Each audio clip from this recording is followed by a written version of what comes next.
अस्सलाम वालेकुम my YouTube family, कैसे हैं आप सब। आई होप आप सब खैरियत से होंगे। अल्हम्दुलिल्लाह मैं भी खैरियत से हूँ। थंबनेल देख के आपका आइडिया तो हो गया होगा मैंने क्या डिस्कस करना है अपने व्लॉग में।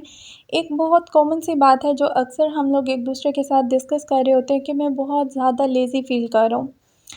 मतलब हम लोग ये सोचते हैं कि शायद हमें कोई बीमारी हो गई है या फिर हमें कोई बहुत अच्छे सप्लीमेंट्स लेने चाहिए जिस चीज़ से हमारी ये लेज़ीनेस ख़त्म हो जाए।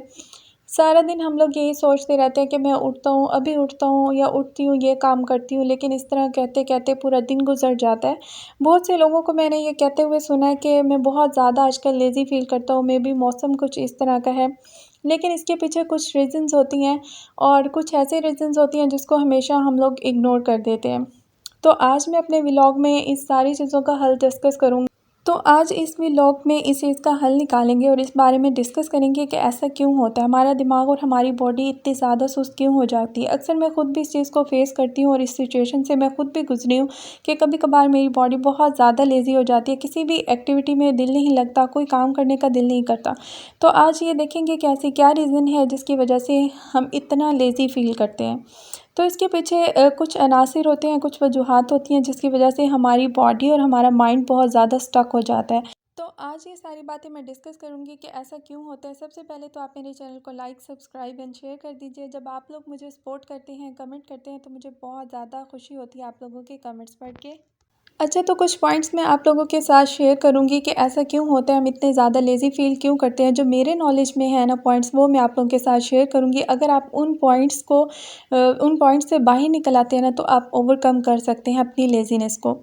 तो सबसे पहला पॉइंट तो ये है कि कहीं आप किसी और बंदे की एनर्जी अपने अंदर कंज्यूम तो नहीं कर रहे, किसी की नेगेटिव एनर्जी अपने अंदर आप लोग कंज्यूम तो नहीं कर रहे, उससे आपकी ज़िंदगी बहुत ज़्यादा मुतासिर होती है। अच्छा, एक बात बताएं कि अगर आप लोग लेज़ी हैं तो क्या किसी को फ़र्क पड़ता है? किसी को भी फ़र्क नहीं पड़ता, सिवाय आपकी अपनी ज़ात के। इससे आपका अपना टाइम वेस्ट होता है, आपके अपने काम रुकते हैं और आपकी अपनी ज़िंदगी मुतासिर होती है, आपका कीमती वक्त आपके हाथ से चला जाता है और किसी को भी फ़र्क नहीं पड़ता। तो आपने खुद ही ट्राई करना है और इस सिचुएशन से खुद को बाहर निकालना है। सबसे पहले तो आप ये सोचें कि आप किसी की एनर्जी को कंज्यूम तो नहीं करें, मीन्स किसी की नेगेटिव एनर्जी को आप कंज्यूम तो नहीं करें। मीन्स अगर सुबह को आप उठते हैं, किसी से भी फ़ोन कॉल पे बात करते हैं और या फिर किसी से भी आपकी फ्रेंडशिप है या ख़ानदान में किसी के साथ आपके ताल्लुकात हैं, तो वो पॉजिटिव एनर्जी देने के बजाय आपको नेगेटिव एनर्जी दे रहा हो। और ये भी हो सकता है कि वो पॉजिटिव नाप में आपको शिफ्ट करने की कोशिश कर रहा हो, बट आप उसको नेगेटिव ले रहे हो और नेगेटिव एनर्जी उससे गेन कर रहे हो। जब आप नेगेटिविटी कंज्यूम करते हैं ना और उसको सोचते रहते हैं तो आपका दिमाग उन्हीं बातों को हमेशा सोचता रहता है और आप उन्हीं बातों में सारा दिन घुसे रहते हैं। तो अल्टीमेटली इसका असर जो हमारे ब्रेन पे होता है और ब्रेन की जो नर्व्स होती हैं ना वो बहुत ज़्यादा सेंसिटिव होती हैं। जब हम कुछ भी सोचते रहते हैं ना, जो ब्रेन की नर्व्स होती हैं वो दबाव में आना शुरू हो जाती हैं और जिसकी वजह से डिप्रेशन, स्ट्रेस और एंग्जाइटी का हम लोग शिकार होने लग जाते हैं।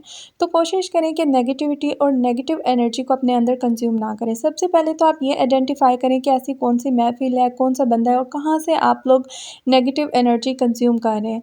तो कोशिश करें उससे थोड़ा सा फासला रखें, कट ऑफ करें। उसके बाद आप खुद ही देखेंगे कि दिनों में आप लोग खुद चुस्त महसूस करेंगे और लेज़ीनेस आपकी जाती रहेगी। अदरवाइज़ अल्टीमेटली आप जो है ना इस तरह की महफ़िलों में अगर बैठेंगे जहाँ से आप लोग नेगेटिविटी कंज्यूम करते हैं, तो फिर अल्टीमेटली आपके ब्रेन पे इफ़ेक्ट होगा और कुछ ही दिनों के बाद आप लोग डिप्रेशन में जाएँगे, एंग्ज़ायटी, स्ट्रेस और फिर लेज़ी ही फ़ील करेंगे। उसके अलावा जो एक और रीज़न होता है ना वो ये होता है कहीं आपका वेट और ब्रेन जो है वो स्टक तो नहीं हो गया। जब आप लोग हमेशा पास्ट में रहते हैं ना, मीन्स अगर कभी आपके साथ कोई हादसा हुआ है, कोई भी इंसिडेंट हुआ है या पास्ट की कोई पुरानी बात है, उसको बार-बार आप रिपीट करते रहते हैं, सोचते रहते हैं और स्ट्रेस लेते हैं ना, तो उससे ये होता है कि आपका जो ब्रेन होता है ना वो उसकी जो नर्व्स होती हैं वो दबाव में आ जाती हैं। जैसे आपको पहले भी मैंने बताया कि जो नर्व्स होती हैं वो बहुत ज़्यादा सेंसिटिव होती हैं। तो जब आप बार-बार सोचते रहते हैं पास्ट के बारे में तो आपकी जो नर्व्स होती हैं वो दबाव में आ जाती हैं, आपका ब्रेन उससे इफ़ेक्ट होता है, उससे पूरी बॉडी इफ़ेक्ट होती है। उससे आपका जो वेट होता है ना वो भी स्टक हो जाता है। मीन्स अगर आप उसको लूज़ करना चाहेंगे या गेन करना चाहेंगे वो नहीं होगा, वो स्टक हो जाता है, जिससे आप बहुत ज़्यादा लेज़ी फ़ील करते हैं, आपकी पूरी बॉडी इससे मुतासिर होती है। तो ये चीज़ें जो है ना आपने अपनी लाइफ में मेंटेन करनी है और उसके बाद आप खुद देखेंगे कि आप कितना माशाल्लाह से चुस्त रहना स्टार्ट हो गए हैं। क्योंकि किसी किस्म का भी स्ट्रेस या थोड़ा सा भी दबाव देंगे ना आप नर्व्स पे तो आप एनर्जेटिक रह ही नहीं सकते। आप लोगों का ब्रेन इफ़ेक्ट होगा, एनर्जी जो ब्रेन है ना वो फ्रेश एनर्जी प्रोड्यूस नहीं करेगा, वो स्टक हो जाएगा। स्टक होने का मतलब ये होता है कि वो कभी भी फ्रेश एनर्जी प्रोड्यूस नहीं करेगा, जिसकी वजह से आप एनर्जेटिक नहीं होंगे, मुरझाए हुए रहेंगे, लेज़ी रहेंगे। तो ब्रेन हेल्थ बहुत ज़रूरी होती है। ब्रेन कंट्रोल करता है हमारी पूरी बॉडी के ऑर्गन्स को और सिग्नल देता है, तो ये मेन पार्ट होता है हमारी बॉडी का। सबसे पहले हमें अपने ब्रेन को फ्रेश रखना चाहिए और इसको फ्रेश रखने का यही है सबसे कि आप आइडेंटिफाई करें आप कहाँ से नेगेटिव एनर्जी कंज्यूम कर रहे हैं। आपके इर्द गिर्द का जो एनवायरनमेंट है वो आपके दिमाग में या आपको नेगेटिव एनर्जी तो नहीं दे रहा। तो ये चीज़ें आइडेंटिफाई करने के बाद आप लोग ईज़िली ओवरकम कर सकते हैं। फिर इसके बाद आपने ये देखना है कि आपको सप्लीमेंट्स बहुत अच्छे लेने चाहिए और वॉक करनी चाहिए। आपकी जो डाइट हो वो बहुत ज़्यादा हेल्दी हो, आपका एनवायरनमेंट फ्रेश हो। आप वॉक करें, आप जितना ख़ुद को फ्रेश रखने की कोशिश करेंगे उससे भी ये ओवरकम हो जाता है। बट इससे पहले जो पॉइंट्स मैंने आपके साथ पहले डिस्कस किए हैं वो ज़्यादा इम्पोर्टेंट हैं। तो हमारी ब्रेन हेल्थ जो है ना वो बहुत ज़्यादा इम्पॉर्टेंट है, क्योंकि ये पूरी बॉडी को सिग्नल देता है ब्रेन, और जब हमारा ब्रेन ही इफ़ेक्टेड होगा तो हम लोग कोई काम भी नहीं कर सकेंगे, किसी काम में हमारा दिल नहीं लगेगा, कोई एक्टिविटी करने का हमारा दिल नहीं करेगा।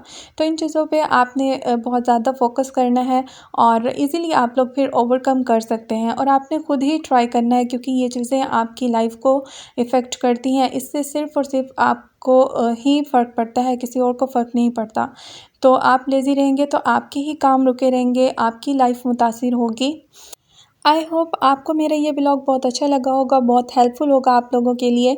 तो मेरे चैनल को लाइक, सब्सक्राइब एंड शेयर ज़रूर कर दीजिएगा। बेल नोटिफिकेशन को भी प्रेस कर दीजिएगा ताकि इस तरह की मज़ीद अच्छी अच्छी वीडियोज़ आप लोगों तक पहुँचती रहें। और अब इजाज़त चाहती हूँ, इजाज़त दीजिए। इंशाल्लाह मिलती हूँ इस तरह की नेक्स्ट वीडियो के साथ। दुआ में याद रखिएगा। Thanks for watching my video. अल्लाह हाफिज़।